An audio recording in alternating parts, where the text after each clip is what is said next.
Bom, vamos lá. Bom, a gente está começando a nossa aula de educação de jovens e adultos. É um tema que eu conheço bastante, eu já fui supervisor pedagógico no SESEC.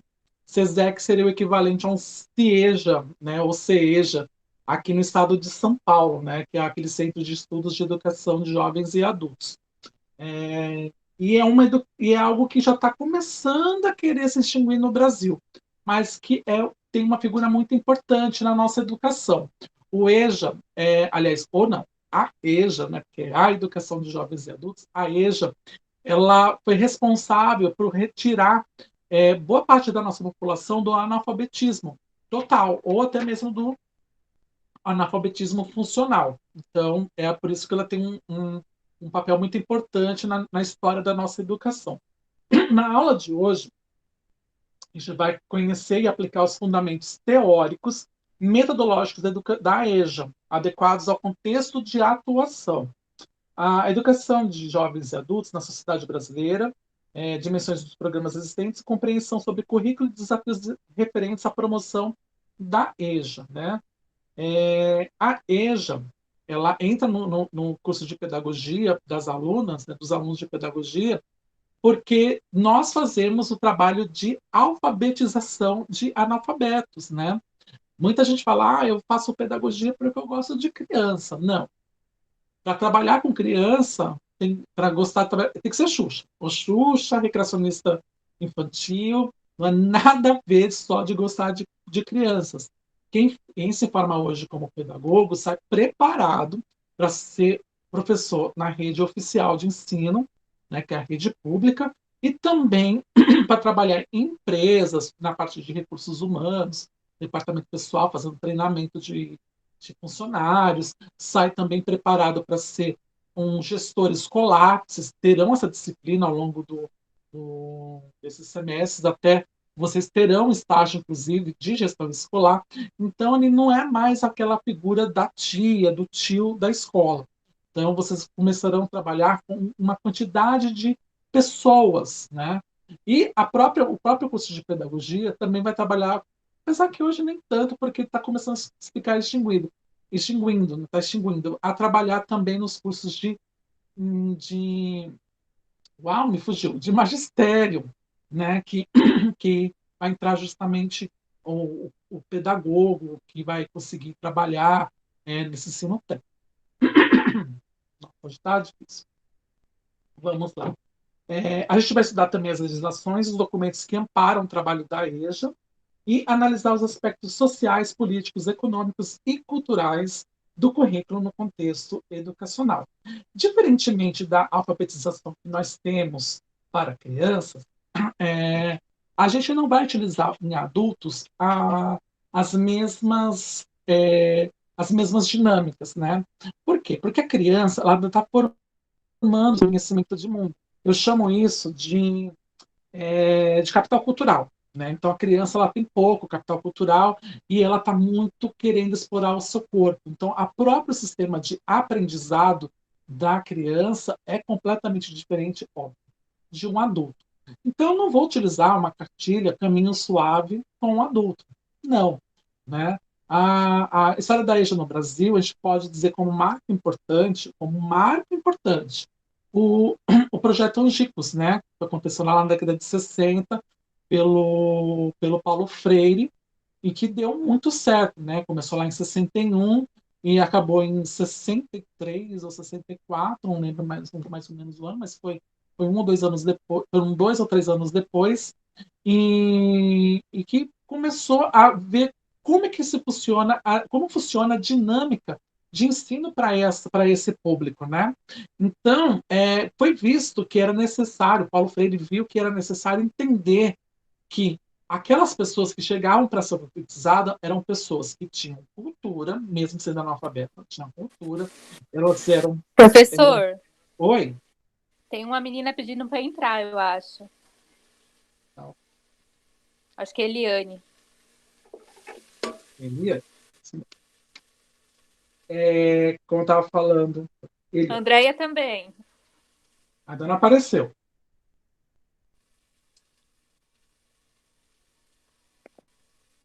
Então, a EJA, quando ela foi concebida, nesse início pelo Paulo Freire, ele viu que precisava contextualizar a vida dessas pessoas. Elas eram produtoras e consumidoras de cultura, mesmo sendo analfabeto. Elas tinham uma função já social bem definida. Ela nem pré-definida, era bem definida. Né? Eram pessoas que trabalhavam, que tinham suas necessidades. Então, foi necessário adaptar todo aquele conteúdo de alfabetização para poder atingir esse público. Porque senão fica muito maçante. Imagina se eu chegasse aqui, vamos dessa de uma de Disney Tech, né? Começar vamos fazer o amassadinho, vamos fazer aquela colagem de palito de sorvete para fazer cinzeiro para pai. Então perde muito sentido. E curiosamente são coisas que aprendem no curso de magistério, né? Mas que no curso de pedagogia que a gente precisa entender o porquê que nós fazemos isso perde muito sentido. Aprender a fazer essas técnicas. O ideal é que a gente consiga compreender por que a gente faz aquilo. E foi isso a grande sacada do Paulo Freire, né, que é o nosso grande patrono da educação, quando ele chegou com o seu projeto Angicos. Né? É...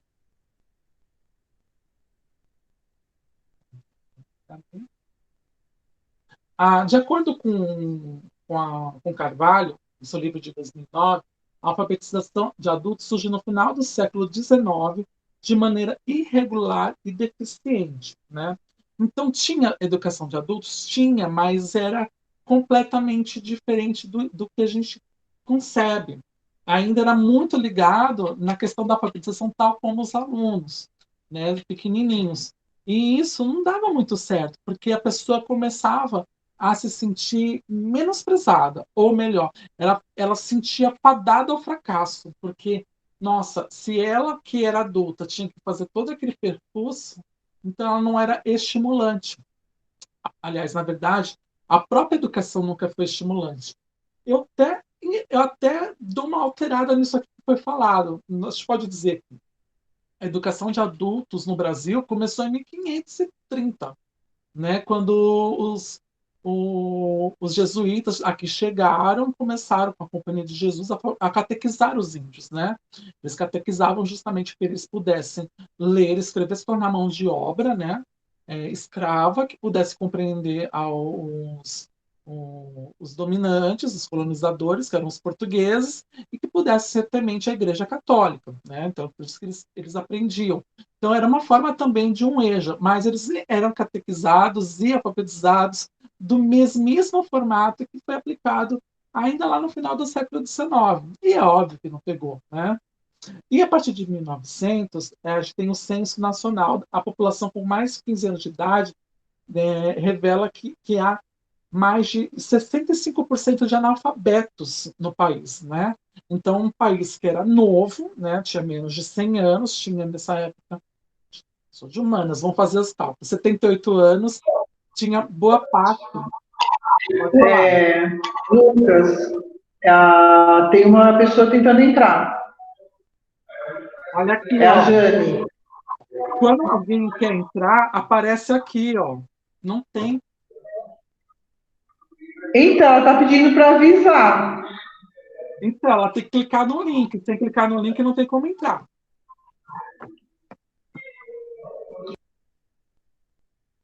Tem que clicar naquele link como vocês clicaram.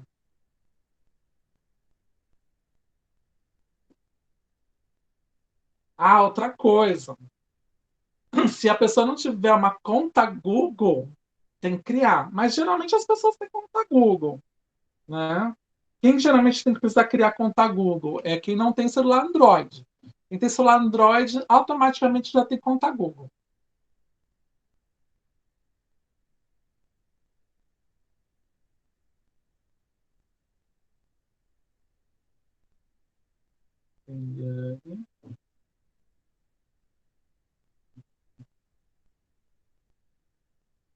André.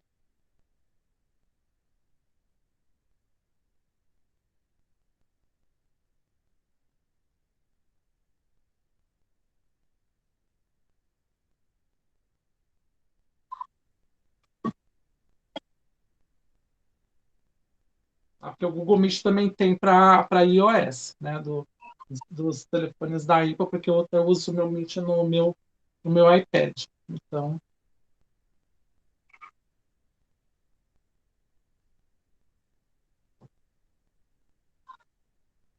Jane, deve ser a E de Jane. Oi, professora, eu sou a Eliane, tudo bem? Tudo bem. Dá para me ouvir? Ah, Jane é a Eliane. Não, Não, a Eliane eu tô vendo aqui, já tinha entrado. sim, Agora tem só a para Eliane. colocar aí na lista que eu entrei. Quando adiciono, aparece o nome, eu já coloco na hora. Ah, tá, ok.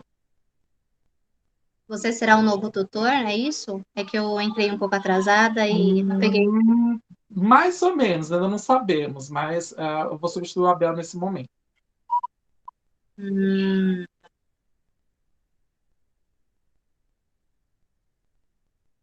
e aí você está passando da. Não é EJA, história da educação, é da EJA, EJA, né? Você falou de uma coisa que eu amo, Paulo Freire. também. Bom, vou continuar, porque a André disse que não está conseguindo, mas é esse mesmo.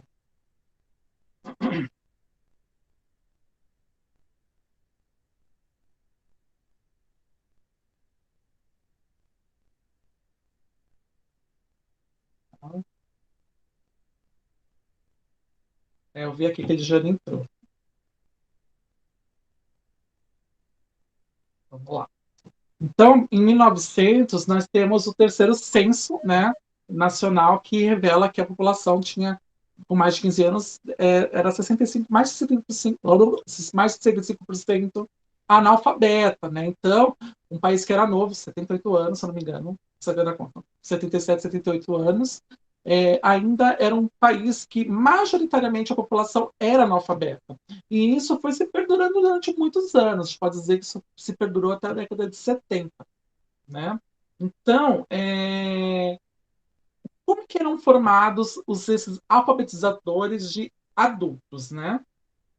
Esses alfabetizadores, eles eram formados, eles recebiam apenas um treinamento de forma bem rápida, né? Bem aligerada. Bem rápida, você tem que fazer isso, aquilo, outro. Curiosamente, essa foi a base do magistério, inclusive. Né? As aulas eram realizadas em espaços improvisados, geralmente cedidos por igrejas, que era quem promovia a, a beneficência, né? Em igrejas que a gente fala aqui, a Igreja Católica. Né? Para quem não sabe, o Brasil era um país católico até 1988, quando se tornou um país laico. Que eram cedidos empresas e particulares. Né? Então, algumas empresas, para poder deixar os seus alunos mais preparados para o mercado de trabalho e tudo mais, então eles começaram a fazer o quê? Eles começaram justamente a dar alguns treinamentos, mas horário de trabalho. Então, tinha que ser aquela coisa bem rápida, tanto para o educador quanto para o aluno. Né? O período destinado para as aulas eram 2 horas, né? E era apenas noturno, né? E o material didático ele era totalmente incompatível com a realidade. A gente tinha acabado de sair de um país que era escravagista, né? Tinha pouco tempo, 12 anos, que tinha deixado de ser escravagista. Era um país que estava ainda se montando, era um país totalmente agrário. Né, ao Brasil. Ele começou o processo de industrialização na década de 30. Né? Então, o pessoal que trabalhava antes, a mão de obra, trabalhava onde? Justamente nas plantações, porque o país era um país agricultor, onde a agricultura era um forte. Basta ver que nós tivemos vários ciclos, com exceção, óbvio, do ouro, que eram todos voltados para a produção primária, né, que era a cana-de-açúcar, por conta do açúcar. Depois nós tivemos o primeiro pau-brasil, depois o açúcar, e por último nós tivemos o ciclo do café. Né? Inclusive o café era o grande produto brasileiro da época. Né? Além de outros produtos que também foram inseridos e foram descobertos e aproveitados ao longo dos anos, mas a força de trabalho era lá. E para trabalhar na agricultura, o que precisava? Só aprender a plantar e colher, nada mais. Não tinha, eram trabalhos manuais que não necessitavam uma melhor compreensão. Então, como é que eram esses conteúdos? Eram conteúdos que tinham vindo do que a gente chamava de metrópole, né? Que eram as cidades europeias, basicamente de Portugal, porque nós éramos colonizados por portugueses. Então, era um conteúdo urbano para um país rural e que era totalmente compatível à realidade daquela população. Seria a mesma coisa que eu chegasse para um acriano e desse conteúdos exclusivamente do Rio Grande do Sul. Então, essa informação ela não bate, né? Ele não vê contexto com aquilo. Aliás, a educação ensina até naquela época não tinha mesmo contexto, né? A gente aprendia a ciência nua e crua. Né? Deixa eu fazer aqui a inclusão da Andrea. Ela mandou com coisa, mas...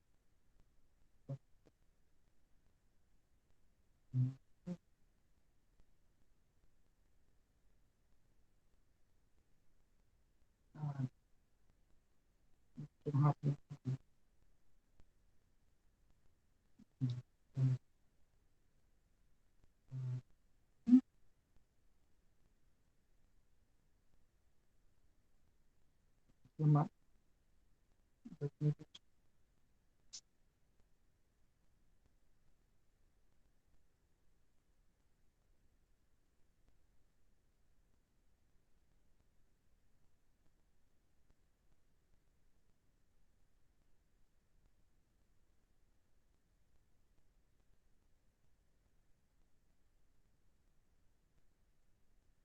Vamos lá.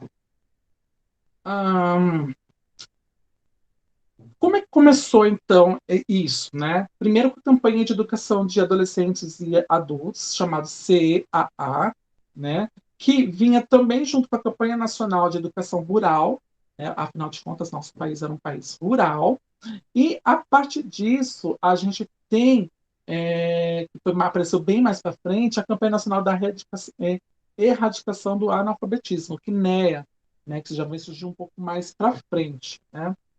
Então, nisso, a gente tem algumas datas que pode começar a gente pode começar a entender como é que foi essa cronologia. O primeiro grande programa, ela ainda não foi feito pelo Paulo Freire, né? Mas não teve tanto sucesso. Foi a campanha nacional de erradicação do analfabetismo. Porém, a partir de 1960, com a influência do Paulo Freire, surgiram os programas de alfabetização e educação popular, né, que é o que a gente pode chamar do projeto Angicos, né, que surgiu lá em 61.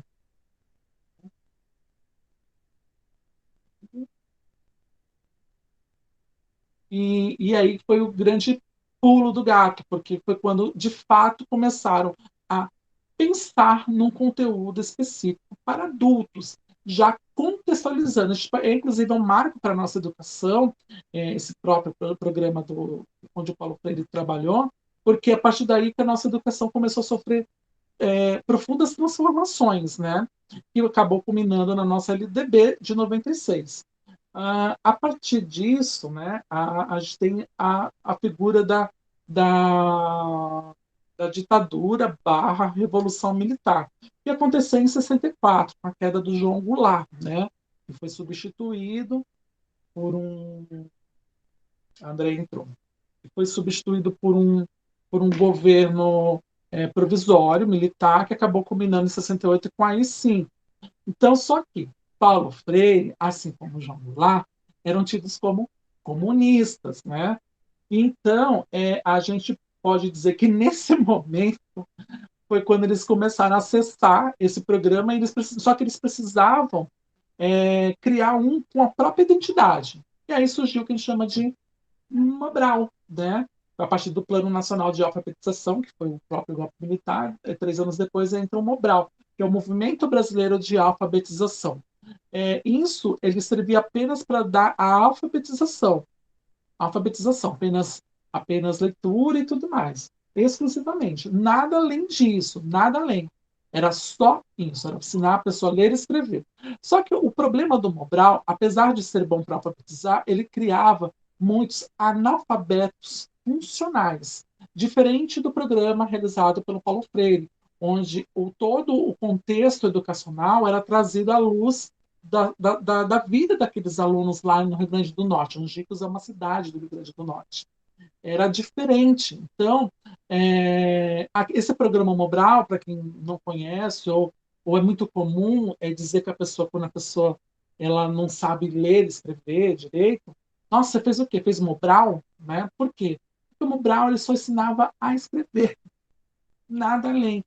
Vocês vão ter, se eu não me engano, deixa eu ver a alfabetização, que tem diferenças assim profundas, tem letramento e alfabetização, tem diferenças profundas entre uma coisa e outra, né? O que acontecia muito nesse Mobral não era a alfabetização, não, era só o letramento, né? Que era fazer a pessoa ler e entender o que estava escrito, que pudesse ser, não pudesse raciocinar muito. E foi uma pena, né? Porque parou justamente um programa que deu muito certo, e eles precisavam dar luz a uma coisa que não fosse comunista, né? Ah, entre 67, aí pula direto para 85 aqui, houve o início também dos ensinos supletivos, né? O ensino supletivo, ele surgiu no meio da década de 70, que eram os programas que supletivo, porque vinha de suplemento, porque vinham alguns jornais, revistas encartadas, ou as pessoas pegavam, estudavam por aqueles suplementos, e no ano de 75, no estado da Guanabara, para quem não conhecer esse estado, eu também não conhecia porque eu nasci depois, era o estado que sucedeu o Distrito Federal, onde ficava o Rio de Janeiro, né? O Distrito Federal antigamente era a cidade do Rio de Janeiro. E para fazer a transição, né, quando ele deixou de ser capital do Brasil, para poder ser apenas uma outra cidade importante, ele não virou simplesmente a capital do Rio de Janeiro. A capital do Rio de Janeiro é Niterói, do estado, né? E aí então criou-se a figura do estado da Guanabara. O estado da Guanabara, que só tinha uma cidade, que era o Rio de Janeiro, criou-se então os provões supletivos, que acabaram culminando com o surgimento dos chamados telecursos, né? Porque eram feitos a partir de explicações daqueles conteúdos que eram encartados. Depois de um tempo, aquelas já começou a ser vendido e tudo mais.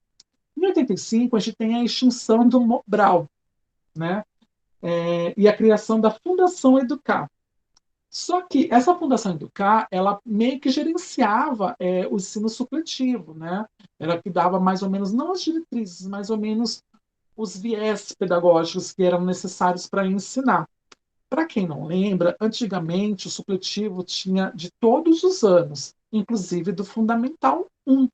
Hoje o supletivo não tem mais aquele período que a gente chama de Fundamental 1.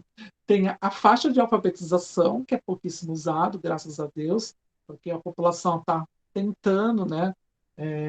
Já está chegando, ainda é muito alto, mas ainda já pulou para 90 e poucos por cento de alfabetizados. A pessoa já vai direto para o que seria equivalente ao sexto ano, né? Ou antigamente quinta série, que ela vai fazer os termos, que são 4 termos, é o equivalente a 4 anos do ensino fundamental 2. E depois elas fazem o ensino médio EJA, que também são 3 semestres.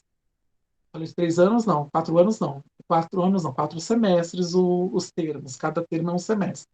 E depois nós temos 3 semestres de médio, que vai fazer a equivalência a cada ano do ensino médio. E a partir de 1996, com a LDB, tem um programa de alfabetização solidária, quando voluntários começavam a trabalhar para ajudar a alfabetização. Eu cheguei a trabalhar numa escola onde eu fazia as provas que comprovavam a alfabetização, né? E quando eu fui supervisor lá no SESEC, também eu aplicava essa prova, eu era supervisor. E, então, essa alfabetização ela dava realmente as primeiras letras, alguns conteúdos de ciências bem básico, história era muito voltado porque das datas importantes do Brasil, de alguns momentos que são marcantes, e geografia coisa bem básica, né? Mas que fazia trabalhar tudo que a pessoa via, né? Só que com a ajuda de professores leigos, especialmente leigos. Era muito mais voltado para as pessoas de boa vontade que queriam realizar. Na turma de segunda-feira, se eu não me engano, eu tenho uma aluna que ela participa de um programa desse que existe até hoje, né? Então, e isso existe para justamente tentar tirar essas pessoas do analfabetismo. Não dá certificado, mas tira a pessoa do analfabetismo, até porque não existe mais certificado de alfabetização. Ela tem que fazer uma prova e com isso ela segue, ganha o direito de onde ela fez a prova para prosseguir os estudos dos termos. 3 anos depois aparece o Plano Nacional de Alfabetização e Cidadania, né, que ele vem disposto, já tinha um número bem, nós tínhamos 65% de analfabetos, nessa época nós já tínhamos mais ou menos 80, quase 90% de alfabetizados. Então já foi um grande ganho, né? 65 para 65 menos 100 vai dar 35. Era 35 de alfabetizados para quase 90. Então, mas a gente precisava acabar com essa taxa. Então, o que acontecia? Esses planos que surgiam para poder dar mais gás para o ensino, para o EJA. Até porque, em 96, com a LDB, foi meio que programado para que o EJA deixasse de existir em 10 anos, o que não aconteceu, né? Por que o EJA ia deixar de existir? Porque ia ter atingido a meta de 97% de pessoas alfabetizadas até naquele período. Não aconteceu. Em 2006, ele foi prorrogado por mais 10 anos. Só que em 2016, diante de toda a turbulência política que nós passamos, isso acabou passando. O EJA, de fato, deveria ter deixado de existir, mas está aí ainda firme e forte. Ele vai sobrevivendo por conta desses programas, tanto PAS, que é a alfabetização solidária, e pelo Plano Nacional de Alfabetização e Cidadania. Por quê? Na Constituição de 88, diz bem que todo brasileiro tem direito à educação e é dever do Estado prover ela. Então, por isso que ainda existem esses programas, através desses programas e também o EJA. Em 2003, a gente começa, então, o programa Brasil Alfabetizado. Em 2003, a gente já pode dizer que é um marco, porque foi justamente no governo Lula, né?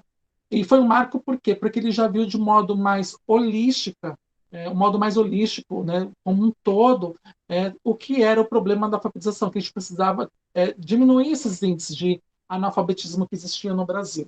E esses maiores índices não estavam concentrados nas crianças, óbvio, e nas crianças e nos adolescentes, estavam concentrados nos adultos. E foi quando começou a reforçar e deu mais 10 anos de sobrevida ao EJA, né, que está indo até agora.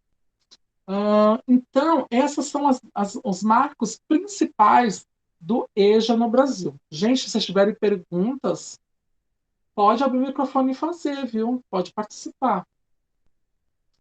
A gente tem como direitos fundamentais, como eu falei para vocês, na Constituição, que toda pessoa tem direito à educação, né? Por isso que a educação é universal, mas levou quase, deixa eu ver, apesar da LDB ter levado mais 8 depois da Constituição, a gente pode dizer que levou mais uns 4 anos depois disso para, de fato, se fazer valer a universalização do ensino.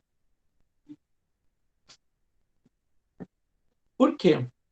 Porque a nossa Constituição é chamada de Constituição Cidadã, por dar direitos reais às pessoas. Todo mundo é igual perante a lei.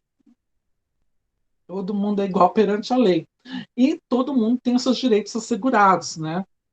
Basta ver que a gente tem hoje o INSS, que dá a Previdência Social, nós temos, não é nem INSS, é INSS, Previdência Social, nós temos o SUS, que surgiu 2 anos depois, já no governo Collor, que antigamente quem passava mal, eles até eram atendidos de emergência, mas eles não tinham direito a ficar internados, porque nem todo mundo tinha direito, porque só era internado na rede pública de saúde quem tinha carteira assinada, que tinha INAMPS, né? Para quem não lembra, era INAMPS e tinha mais um outro lá, que eu esqueci o nome da medicina. Não tinha o SUS, né? Então o SUS ele é muito recente.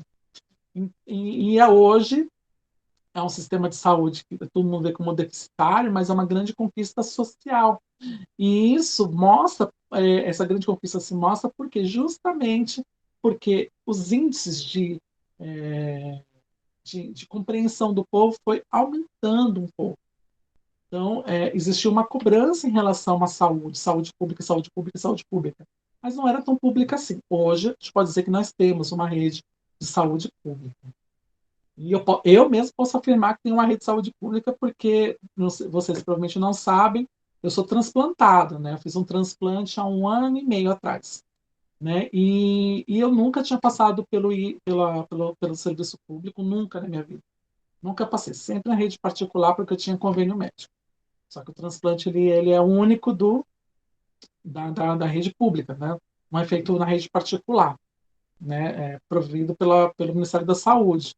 E o atendimento foi tão bom quanto.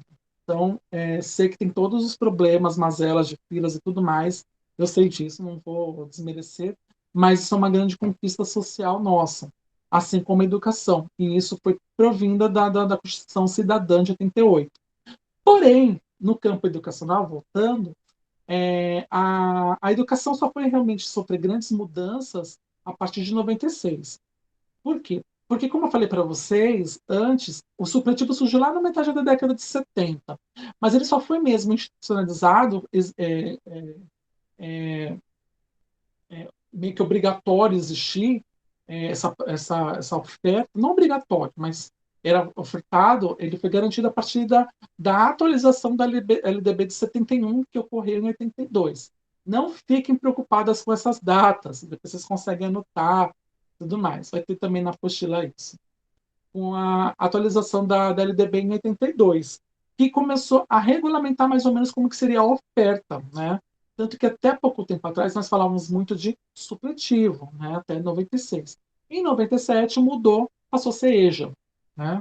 A educação de jovens e adultos, que já veio já de modo um pouco mais contextualizado, por isso que sumiu a figura do ensino fundamental 1, né, que é o primário, e pulou diretamente para o Fundo 2 e médio, porque no Fundo 1 seria o equivalente à alfabetização. O que o aluno aprende no Fundo 1 é a mesma coisa no Fundo 2 e também no médio. A diferença do Fundo 1 para o Fundo 2 é que no Fundo 1 a gente vê bem simples, bem palatável para a criança. No Fundo 2 a gente já vê aquelas primeiras apresentações para aprofundar mais no ensino médio. Tanto que tem até aumento de disciplinas. Professora, me diz uma coisa, o correto falar é a EJA ou o EJA? É a EJA, não é? É a EJA. Apesar de eu falar o EJA, gente, é a EJA. Eu vou me Isso. corrigindo. Porque é É a a EJA. educação de jovens e adultos. Eu sei, é porque eu sempre vou falar e, assim, às vezes eu sou corrigida porque ele fala assim que não é o EJA, é a EJA. É a Né? EJA. Por quê? É porque é a mulher, né, que fala que foi... Não, Eu é não sei porque muito bem. educação, o artigo que vai antes é a educação. Você não fala o educação. Ah, É por isso que é a EJA. é, É por isso que a gente fala o entendi. nome de escola, que o nome da escola é masculino. Deixa eu ver. Vai. Eu falo muito da escola que tem perto aqui da minha casa, que fica na favela de Heliópolis, da prefeitura. É uma escola, digamos assim, referência. E a escola é Campos Sales. E eu falo muito a Campos Sales, porque é a escola Campos Sales. É. Mesmo a gente falando, aí o pessoal fala assim, nossa, mas que besteira, mas assim, Não, nós somos corrigidos mesmo. Muitas vezes você fala assim, não, senhora, você está falando erroneamente, não é isso. Então, por isso que eu te perguntei, porque com certeza você já tem uma aprendizagem bem a mais que eu, com certeza. Então, eu falei assim, vou perguntar mesmo, se quando as pessoas me corrigirem, eu posso baixar a cabeça e falar assim, desculpa. não, mas olha, eu sou formado em letras, eu já fui professor é que hoje eu não quero mais aula de português, não, porque cansa. Câncer, eu sofri muito com Saresp no estado, então não aguento mais dar aula de Odeio, português. parece. Mas o importante é se fazer comunicar. É que a gente que trabalha com educação, a gente tem que, de fato, se policiar, especialmente vocês, porque vocês irão alfabetizar alunos. E são pequenos vícios que vão entrando na nossa linguagem, né, não na nossa língua, na nossa linguagem, que é a forma como a gente fala, que acaba impregnando e difícil para tirar. É por isso que às vezes eu falo, não, hoje não, já fico me corrigindo até, para justamente não ficar falando errado, errado, errado, até para me habituar a falar a EJA. Porque, mas foi bom porque você me explicou e agora eu sei. É a escola, né? Então, É a sempre mesmo. escola, aí no caso é a educação. Agora eu posso falar o CIEJA porque é Centro de Estudo, Centro Integrado, que é o Centro Integrado. Hum, Muito obrigada pelo esclarecimento. De nada. Agora a gente vai começar a aprofundar nos direitos das pessoas por ter educação, né?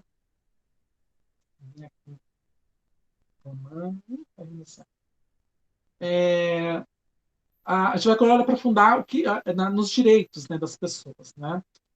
Como é que surgiram, então, essas necessidades de alfabetizar essas pessoas? A primeira necessidade é óbvia, econômica, porque o Brasil ele dependia muito de alguns organismos de créditos internacionais, e só que para poder atingir determinado valor para ser investido aqui, nós precisávamos ter uma população alfabetizada, né? Então, essa foi a primeira grande realidade que se tornou possível até mesmo levar o pensamento para criar esses hábitos nas pessoas mais velhas, que não tinham feito a alfabetização no tempo correto, não frequentaram a escola, a voltar para a escola, né? A escola, até hoje, ela é vista de modo não errôneo, mas um modo fantasioso como um meio de mudar o nosso status social, né? Por quê? Porque quando você estuda, teoricamente você vai conseguir um emprego muito bom. E quando você chega à faculdade, você vai fazer um curso onde vai ficar preparado para trabalhar em determinada coisa. Infelizmente, a gente está vendo no Brasil que não é bem assim. Tem muita gente formada, qualificada, mas que está fora do mercado de trabalho, né? Então, com isso, surgiram é, é, essas necessidades de educação, porque mesmo não tendo campo de trabalho para todo mundo, afinal de contas nós vivemos num país que é neocapitalista, existe a necessidade de adequar mão de obra, né? Só que adequar mão de obra não basta apenas ensinar, tem que criar mecanismos de criticidade e mecanismos analíticos para que os alunos possam aprender. E isso, teoricamente, está garantido na Declaração Universal dos Direitos do Homem, que foi assinado lá em 1948, no conceito de cidadania, né? Essa Declaração Universal, ela foi publicada 3 anos depois do final da Segunda Guerra Mundial. Por quê? Porque houve muitos crimes terríveis, né, que a gente sabe, especialmente aconteceu na Alemanha, do Holocausto, tudo mais. Então criou-se de fato o conceito de cidadania, e refere-se à condição adquirida pelo sujeito que consegue exercitar seus direitos assegurados por lei. Então, em 2014, lembra que em 1900 nós tínhamos, era um pouco menos de 35% de analfabetos? Nós conseguimos reverter isso em pouco mais de 100 anos.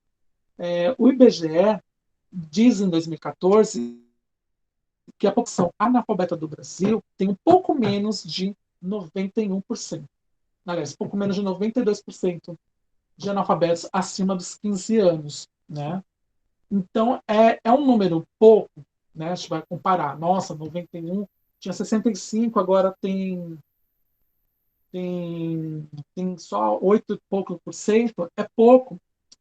Ainda é muito. A gente tem que pensar nesse número em quantidade de população do Brasil. Vamos aqui pensar, quase 10% da população está em 215 mil, vai dar mais ou menos 20 milhões, 20 milhões de analfabetos saindo no Brasil. 20 milhões é muita coisa ainda. Muita gente que é analfabeta. E teoricamente, não deveria ter mais, né? Afinal de contas, nós temos as nossas políticas públicas. O conceito de analfabetismo é a pessoa que não sabe ler e escrever um bilhete simples no idioma que ela conhece, no idioma que ela vive. Esse é o conceito de analfabetismo. Então, nós temos ainda quase 20 milhões de pessoas que não sabem escrever e nem ler.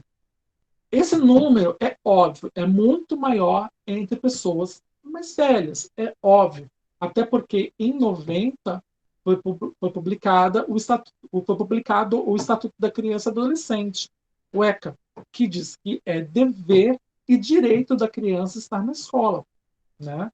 E a partir de 96, que só conseguiu mesmo acontecer isso a partir de 2000, houve a universalização do ensino, onde se faz a obrigação de fazer da criança estar na escola.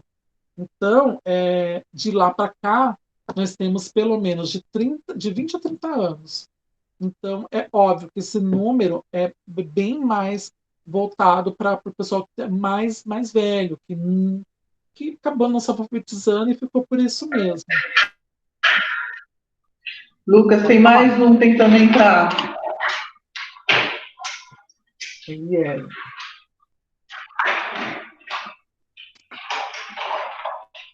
Para quem não acompanhou desde o início, gente, fica despreocupado que a gente vai. Eu vou postar essa aula no YouTube. Eu vou passar depois para vocês o link. Tá? Ah, agora a gente vai ver uma partinha bem chatinha, que são as leis, para a gente compreender bem esse conceito. Né? A gente pode dizer que as leis, a principal lei que diz hoje da EJA é, óbvio, a LDB. Lá no artigo 37, diz que a educação de jovens e adultos ela vai ser destinada àqueles que não tiveram acesso ou continuidade de estudos no ensino fundamental e médio em idade própria.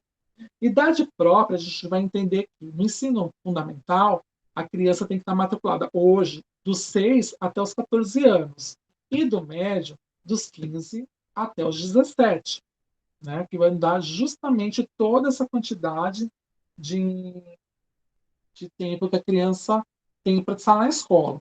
O ensino infantil, por exemplo, ele apesar de ser oferecido, e as pessoas geralmente colocam, ele não é assim tão obrigatório como o pessoal acha que é. É que a gente usa muito porque a realidade das famílias mudaram. Então, hoje tem o pai, a mãe ou o responsável que trabalham em tempo integral fora de casa, de fora de casa. Então, o ensino infantil vem para suprir uma necessidade de tempo dessas pessoas. Não que, mesmo que eu não queira, mas eu quero colocar mesmo assim, mesmo com o trabalho. Óbvio, você tem direito, até porque a criança tem o direito ao ensino infantil e ela faz parte do ensino básico, né? Só que o adulto, ele não, óbvio, não vai fazer educação infantil. Educação infantil, lembra que eu falei lá no início que as necessidades são diferentes do adulto para a criança tem necessidade de explorar o seu corpo, então a gente vai trabalhar a motricidade. O adulto já consegue segurar uma caneta, ele consegue, consegue medir a sua força. É óbvio, quem não for ter estudado antes vai ter uma certa dificuldade, mas vai conseguir. Diferente de uma criança que ela ainda está explorando tudo no seu corpo. Então, esses sistemas eles precisam adequar esses conteúdos para um adulto. Eles não tiveram essa oportunidade.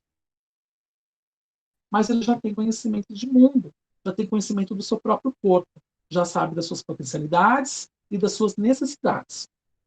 No artigo 1º aliás, no parágrafo 1º desse artigo, diz o seguinte, que os sistemas de ensino assegurarão gratuitamente aos jovens e adultos que não puderam efetuar os estudos em idade regular oportunidades educacionais apropriadas, consideradas as características do alunado, seus interesses, condições de vida e trabalho, mediante cursos e exames. Então, ele vai promover, tal como lá o Freire fez, lá na década de 60, ele vai fazer uma promoção de educação que visa contextualizar aquele conteúdo com o seu dia a dia do aluno. Isso acontece? Não. Já o texto ele é um pouquinho mais mais avançado, que se comparar com o fundamental, traz alguns exemplos mais, digamos assim, profissionais, mas ainda não é bem assim que acontece. Isso provavelmente vocês vão ver, deixa eu ver se vocês vão ter disciplina agora. Ainda não, mas vocês vão ter uma disciplina chamada Avaliação na Educação mais para frente. E ela vai explicar muito bem por que isso acontece. Mas eu vou adiantar para rapidamente, porque a gente ainda está preso à pedagogia tradicional. E a pedagogia tradicional ela precisa registrar. E o registro é feito por meio de papel. Então, por isso que ainda não tem, de fato, essa coisa da contextualização de modo efetivo, né?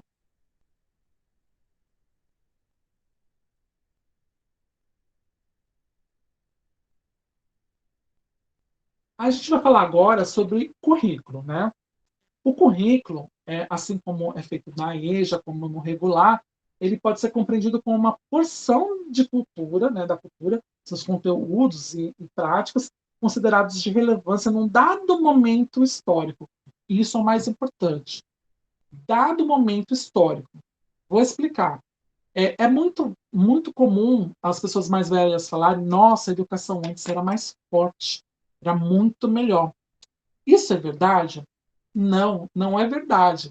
Porque se eu pegar o mesmo conteúdo que era aplicado lá atrás e for aplicar hoje, não é que os alunos não vão ter sucesso, eles vão ter sucesso.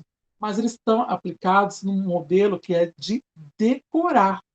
Só que o momento histórico que estamos vivendo não é para decorar, é para que a criança ou até mesmo um adulto entenda o que está acontecendo no mundo ao redor e que possa trazer esse conteúdo de modo mais palatável. Então, não é que é melhor. Não vou dizer que hoje é muito melhor do que antigamente, mas no recorte histórico, ele é um ensino que, teoricamente, é bom. Então, por isso que a gente não consegue pegar aquele recorte antes, porque nós tínhamos uma outra realidade.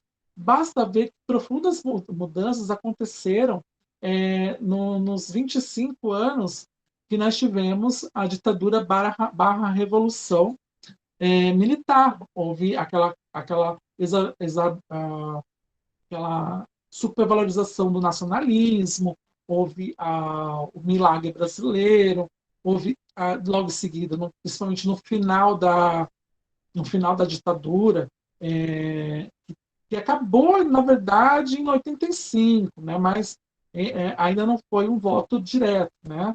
Então, por isso que a gente pode dizer que efetivamente ela veio deixando um resquício até o final dela. Então, quando acabou a ditadura, a gente começou a entrar numa crise financeira muito alta, porque provavelmente muita gente não passou, mas nós tivemos um plano cruzado, depois tivemos um plano Bresser, depois mais pra frente tivemos o plano Verão, que foi super desvalorizando a moeda. Então, isso tudo a gente pode considerar que são mudanças muito significativas. A gente vivia num momento estagnado, que foi durante a ditadura, via um momento antes de um crescimento industrial, que até que prosseguiu e tudo mais. Mas a gente viveu um momento de estagnação tecnológica, né? E em seguida, com a abertura do mercado, a abertura do comércio, já com o primeiro presidente eleito pós-ditadura barra revolução, que a gente viu o capitalismo chegar com maior afinco no Brasil, a gente também teve mudanças de cultura. E assim vai sendo sucessivamente. Quem imaginaria, vendo os Jetsons, eu vi os Jetsons na minha infância todinha. Eu jamais pensei que eu ia dar aula num live no celular para pessoas na casa dela, eu na minha casa, jamais imaginei. Mas aí é a realidade. Então, são recortes históricos que vão mudando. Então, por isso que é muito importante a gente entender que o currículo ele vai representar sempre o atual estado cultural das pessoas, do país. Né? No espaço escolar, então pode ser compreendido como porção de cultura no espaço escolar, são transformados em ensino, aprendizagem e processo avaliativo, ou seja, prática pedagógica. Então, tudo isso vai influenciar no que a gente vai ensinar para as pessoas. Gente, se vocês tiverem perguntas, podem fazer. Eu paro para responder. É só abrir o microfone e falar. Tá? O sacristã, deixa eu beber água que já está seca, sugere interpretar o currículo como algo que se constrói do cruzamento de influências e campos de atividades diferenciadas e interrelacionadas, né? Então, ele também entende que é uma prática que pode expressar uma função socializadora e cultural, e reagrupa uma série de subsistemas e outras práticas, entre as quais se encontra a prática pedagógica desenvolvida nas instituições escolares. Basta ver até mesmo como que era o ensino antigamente. E por que é importante falar sobre isso? Porque o nosso conceito de cidadania, durante um bom tempo, ficou meio deturpado. Nós não tínhamos disciplinas, por exemplo, de filosofia, nem de história, não tinha de filosofia e sociologia, que são disciplinas agregadoras para a gente construir quem nós somos nós como cidadãos, né? Essas disciplinas começaram a aparecer bem timidamente a partir da década de 90, né, a filosofia, e mais para frente acabou voltando sociologia. A própria questão da história, a gente pode dizer que houve grandes mudanças em pouco tempo, né? Antigamente, nós víamos uma educação que era totalmente centrada no eurocentrismo. Hoje já não. Hoje a gente já consegue ver elementos da África, até porque os africanos faz parte importante da história do Brasil. Ele faz parte da massa de pessoas, né? A nosso povo, ele é majoritariamente negro. Nós temos mais de 50% de negros no Brasil. E também a gente começou a ver um pouco da história dos brasileiros. Quem são os brasileiros? Os índios, porque foram os povos que aqui chegaram primeiro. Eles são os verdadeiros brasileiros. Então a gente pode dizer que quando começa a ter essa convergência dentro da história, houve essas mudanças, essas adaptações de currículo que vão mediando a educação conforme esses recortes históricos. Então, ele vai socializar isso através do entendimento da história para a formação do povo brasileiro. Outro exemplo para poder sair do campo das disciplinas é a questão da inclusão escolar. Hoje, não pode mais separar um aluno que tem necessidades especiais de um aluno que não precisa, né? A gente não fala aluno deficiente, né? A gente une isso para justamente quebrar as barreiras do preconceito, para provar que esse aluno é tão capaz quanto. É óbvio, ele vai ter algumas limitações, sejam elas físicas ou psíquicas, mas ele é tão capaz quanto um aluno regular. Né? Então, isso era impensável há 20, 30 anos atrás, onde eles viviam escondidos ou não iam para escolas. Lembra que eu falei que a maioria dessas pessoas são pessoas mais velhas? Imagina quantos autistas com mais de 40 anos é analfabeto. Imagina quantas pessoas com deficiência mental ou com síndrome de Down são analfabetos com mais de 40 anos. Então, é essa a realidade que a gente tem hoje. Ela mudou culturalmente o que a gente entende como currículo e como é a construção da escola. Hoje a escola ela está muito mais centrada em formar pessoas para a sociedade, que é a função da escola. E o currículo também vai ser moldado nessas mesmas características.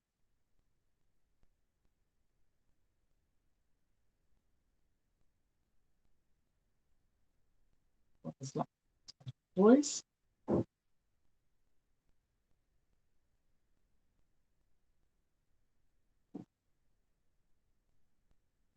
Dúvida, gente? Nenhuma? Ô, gente, fala oi. Pelo menos. Não, tô brincando. No momento não, tá tudo ok. Mas vão perguntando. Mas, ó, como a Eliana mesmo falou, Eliane, vou decorar o nome de vocês, calma. Demora. Não tem problema. A Eliane era para ser o nome, mas erraram lá. Não tem problema. Eu demoro, mas pego. Como a Eliane falou, que ela adora Paulo Freire, a gente vai ver a educação de jovens e adultos na abordagem freiriana, né? Ah, amo. Sou freiriana. Com certeza. Por que a importância dele? Como eu falei, né, mais anteriormente, ele foi importante porque ele conseguiu formatar a nossa educação numa visão que pudesse contextualizar. E isso tem uma influência grande para nossa atual LDB. Por quê? Porque a educação, hoje, quando a gente pensa até no próprio BNCC, as competências que estão exigidas, tanto do professor, porque a gente vai exigir dos alunos, é justamente através das contextualizações. A gente não vai aprender, por exemplo, eu aprendi equação de segundo grau. Eu não lembro mais como fazer. Eu lembro que eu competia com uma colega minha de sala que acabava primeiro. Por quê? Porque eu tinha decorado como que fazia. Qual a aplicação da equação de segundo grau? Da primeira eu sei porque eu uso direto, que é porcentagem e tudo mais, mas de segundo grau até hoje eu não sei. Eu juro que eu não sei. E eu peno, eu ainda estudo, gente. Eu nem conto os cursos que eu faço para vocês, não vocês vão ficar abismados, mas eu faço um monte. Toda vez que cai matemática, eu sofro, né? Pessoa realmente de humanas. Mas porque eu não tenho aplicação, eu não aprendi essa aplicação. Hoje, por que o aluno ele pode falhar tanto? É porque ele não compreende a decoração? Essa decora? Sim.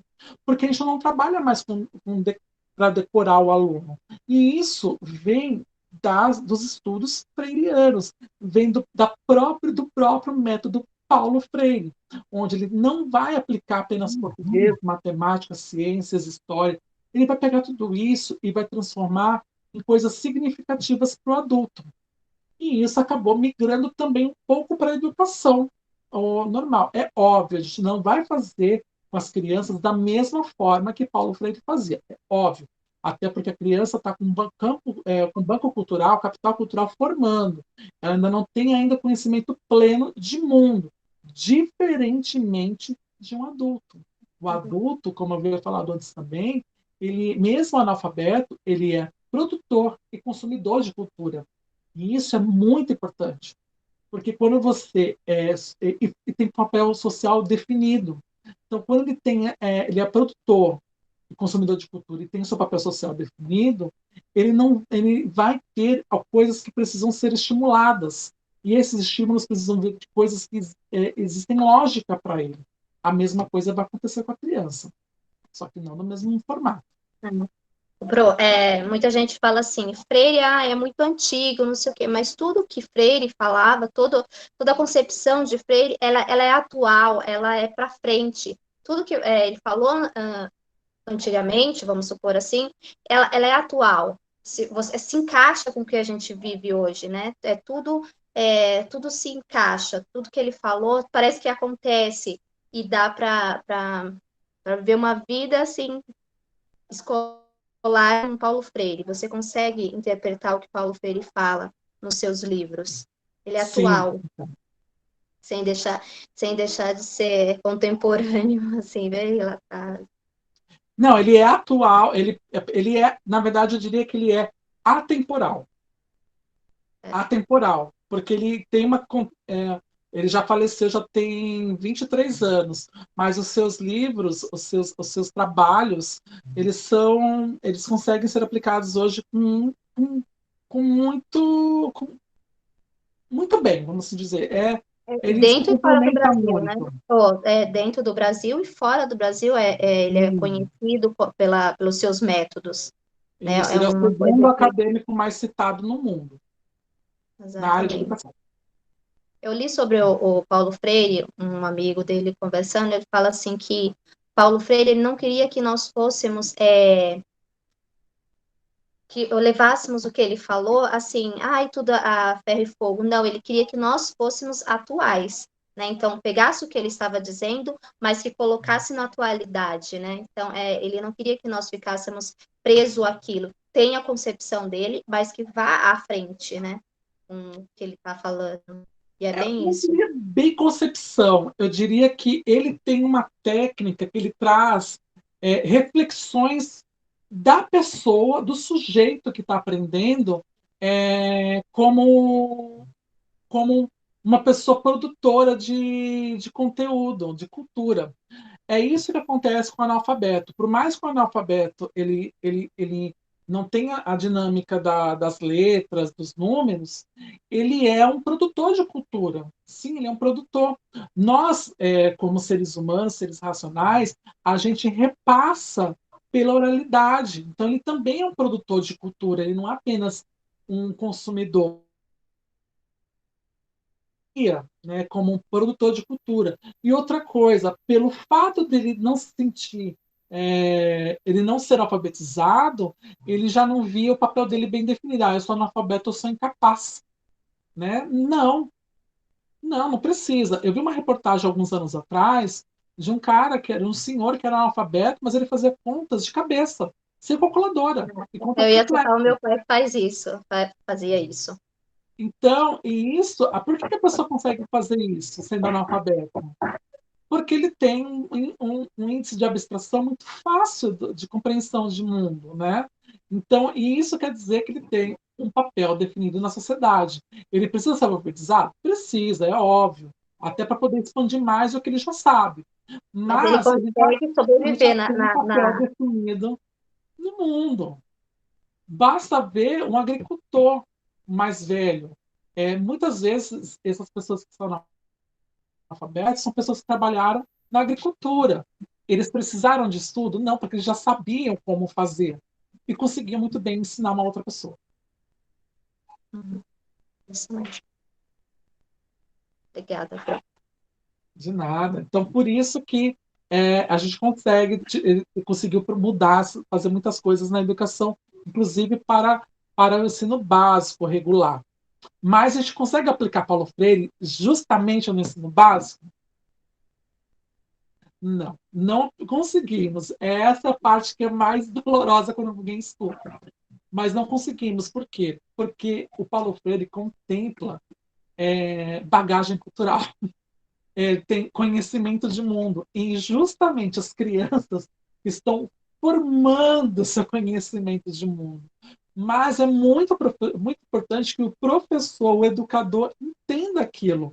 Porque quando ele consegue compreender qual a sua função social, de fato, mesmo sendo alfabetizado, qual é a função social que ele vai fazer, dependendo daquele seu trabalho, ele consegue realizar de modo bem eficiente. Então, a gente não pode até não conseguir aplicar com as crianças, mas a gente consegue aplicar muito bem, utilizando para a gente no nosso fazer.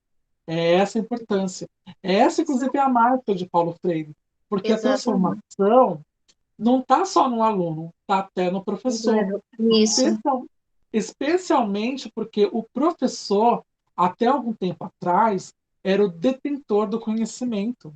Hoje nós não somos detentores de conhecimentos, nós somos mediadores. A gente tem que mediar, porque contextualizar é você mostrar como ele vai fazer do modo da pessoa. E eu não sei como é que é a pessoa, eu não sei quais são as possibilidades totais, eu tenho que incentivá-la. E aí que entra o papel do mediador. Eu sinto muito, assim, a falta de Paulo Freire ou dos métodos dele em pessoas que fez, não é pedagogia, é que você me falou, fugiu a palavra agora? Magistério. Magistério. Ela não consegue entender o porquê, a diferença, assim, de entrar, de ser, eu quero ser, assim, o professor que manda, eu comando, eu que sou, sabe, tudo, o centro das atenções, e aí ela não consegue conhecer, passar o seu conhecimento e aprender o conhecimento do outro que vai passar para ela. Então, eu sinto muito, quem faz magistério geralmente tem essa, por que Paulo Freire? Por que você quer seguir? Ou qualquer outra pessoa, né? Eles não querem seguir, eles querem seguir a ser um professor bem daquela lá, assim, cego, né? Como um cavalo mesmo, que usa aquele negocinho lá, que eu esqueci também o nome. Mas eu acho, minha opinião. Você concorda com isso? Não é concorda, é porque é o formato do ensino mesmo. O ensino técnico, ele não forma pessoas reflexivas. Eu não fiz magistério, né? Eu fiz pedagogia. Eu fiz pedagogia, curiosamente, na melhor faculdade de pedagogia que existe na América Latina, né? Que é a Unesp, né? A Universidade Estadual Paulista, é uma universidade que é irmã da USP e da Unicamp. E ela é a melhor universidade que aparece no ranking no curso de pedagogia do Brasil, inclusive, né, da América Latina. Da listagem, ela é a primeira que aparece. Na América Latina também, não só do Brasil, da América Latina. Eu não sei fazer trabalhos manuais com aluno. Eu não sei, mas eu sei por que a gente faz. E é isso que o curso de superior de pedagogia propõe para o aluno. Ele não tem que aprender a fazer, porque ele não tem que fazer métodos reprodutivos. A gente tem que entender por que a gente tem que fazer aquilo, que é o que não acontece no magistério, porque ele é um curso técnico, ele é um curso de técnicas. Você vai aprender como fazer. E essa é a diferença maior de quem é formado em magistério e de alguém que fez pedagogia. Porque pedagogia, você tem que compreender por que eu faço aquele amassadinho. Eu faço aquele amassadinho justamente para que o aluno consiga compreender que, dependendo da força da mão dele, ele não vai chegar no resultado esperado. Por que eu vou fazer aquele cinzeiro de palito de sorvete, que eu fiz muito quando eu estava no ensino infantil, né? Porque é preciso trabalhar a coordenação motora. Eu sou uma pessoa que todo mundo que me conhece pessoalmente sabe que eu sou totalmente descoordenado. Eu sou desastrado, não tenho, enfim, eu não tenho coordenação nenhuma. Eu não sei fazer isso, mas eu sei porque faz. Então, isso não me torna menos capaz de realizar uma atividade parecida ou criar uma atividade que vai trabalhar isso de modo efetivo. Entendi. É por isso. Por isso que o curso técnico ele é só para técnicas, não é técnicas. Afinal de contas, nós inclusive escutamos isso, que as pessoas não precisam compreender por que faz, precisam apenas aprender a fazer. Entendi.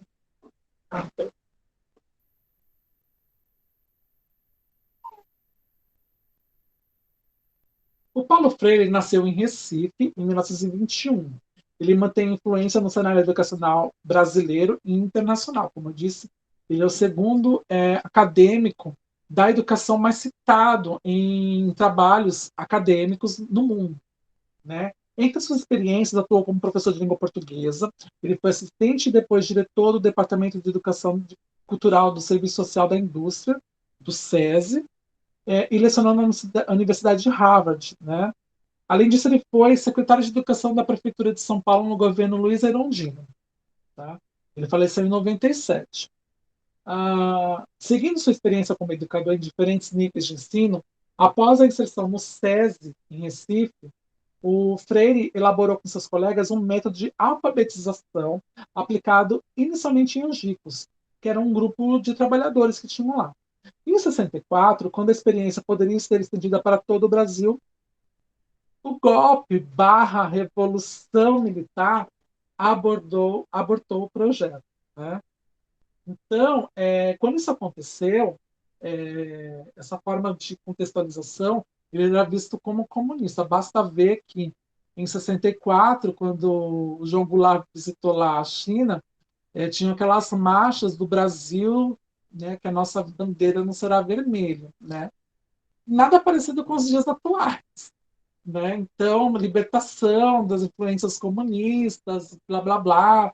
E naquela época tinha tão sentido porque o comunismo operava como polarização de poder, porque os Estados Unidos era a representação máxima do capitalismo, né? Porque era um país que depois da Segunda Guerra ele simplesmente explodiu no seu poderio, e surgiu essa rivalidade com a União das Repúblicas Socialistas Soviéticas, né, que formava a Rússia hoje, com mais, se não me engano, 15 países também que se tornaram independentes em 91.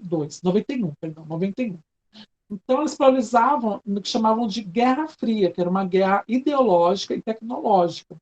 Então, se ele tinha um pensamento que fosse contra a quem detém o poder, ou seja, o Paulo Freire mostrava nessa fixação que o povo era o poder. Então, ele era um comunista. Então, quando teve a ditadura / revolução militar, o Paulo Freire ele foi exilado, né? Ele foi ele foi banido, né, do país, né? Isso que é o exílio. E ele retornou com a lei da anistia, que foi em 79, né? e vários outros presos políticos, exilados políticos retornaram ao país, né? E puderam viver aqui com segurança porque eles não iam ser mais perseguidos pela sua ideologia. As suas obras, produções, apresentam fundamentos consistentes para a área de educação, né? As destacadas a Pedagogia da Esperança, A Sombra desta Mangueira, né? A Educação e Política, A Importância do Ato de Ler. Esse livro é maravilhoso, acho que eu tenho aqui em PDF, eu mando para vocês. A Educação na Cidade, o melhor livro dele, aliás, o melhor não, eu vou falar 2 livros que são os 2 melhores livros dele, que é assim imprescindível para vocês lerem. Pedagogia do Oprimido e a Pedagogia da Autonomia. E também a Pedagogia da Indignação. Né? Segundo Gadotti, a obra de Freire valoriza a teoria do conhecimento aplicada à educação. Sua obra é sustentada pela concepção dialética, né? E o educador educando, dialética de comunicação, aprendem juntos numa relação dinâmica na qual a prática, orientada pela teoria, reorienta essa teoria num processo constante de aperfeiçoamento. Né? E isso é importante, por quê? Porque até então, o professor, como eu falei, ele era de todo o poder. E se ele era de todo o poder, ele era a última palavra era dele. O professor não tinha falhas, ele não estava errado. Então,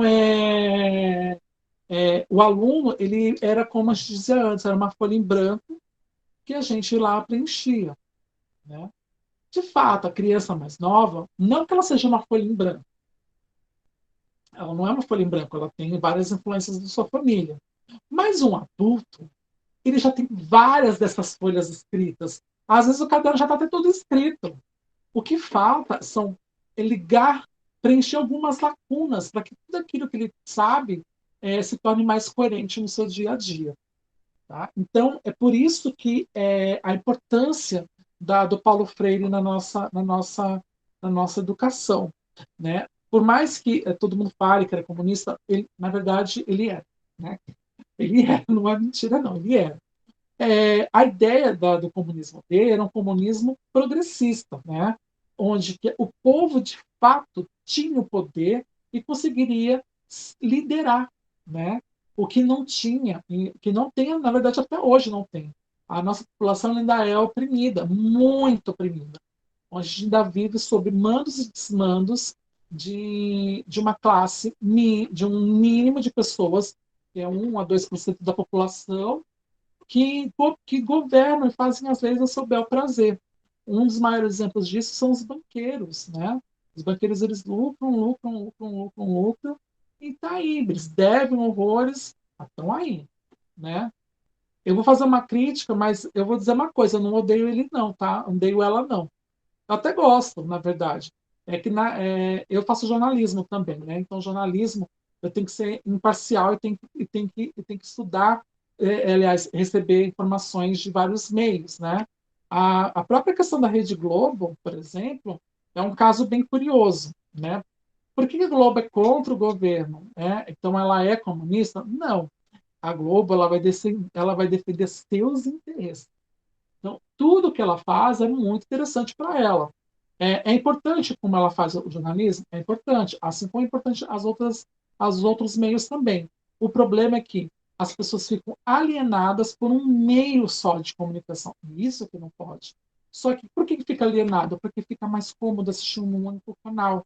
Fica mais cômodo apenas receber aquilo. E Paulo Freire combatia isso. O povo tem que refletir sobre tudo que tem que ser feito. Então, não é uma crítica à TV Globo. Na verdade, é uma crítica, mas não que eu odeio, não vejo. Não, pelo contrário. Eu vejo muito TV Globo. Eu gosto muito da programação e tudo mais. Mesmo as novelas. Né? Mas só que é uma cultura de massa para influenciar pessoas. Né?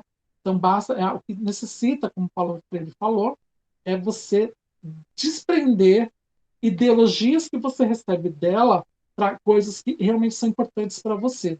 E isso não é só com ela. Então, só é a Globo que faz isso? Não. o SBT, a Record, a Rede TV, a Bandeirantes, todas elas têm a sua linha editorial, a sua ideologia que ela vai seguir. Então, ela não é a única. Só que ela é muito visada porque ela é a maior emissora do país, é a emissora com maior audiência. Apenas isso. Então, todo mundo sabe que todas elas têm críticas. E é normal, porque a gente vive, teoricamente, num Estado democrático. Gente, eu vou finalizar a aula de hoje aqui. Não saiam, não saiam. Vocês têm alguma pergunta, observação que queiram falar, mas não saiam.